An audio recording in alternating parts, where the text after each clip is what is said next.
後届きました。 KTC、インパクトレンチ。早速開けてみましょう。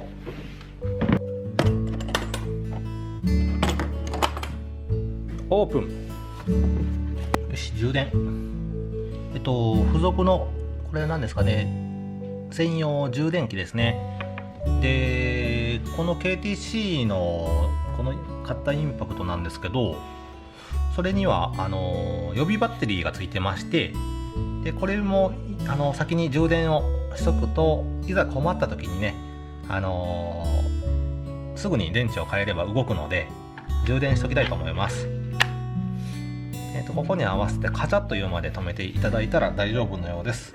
であとは、付属ですね。ここに付属の AC コンセントっていうんですかね、コンセントを接続してガチャコとすれば、今赤いランプがついてます。で説明書を読むと満充電になればここが緑色になるみたいです。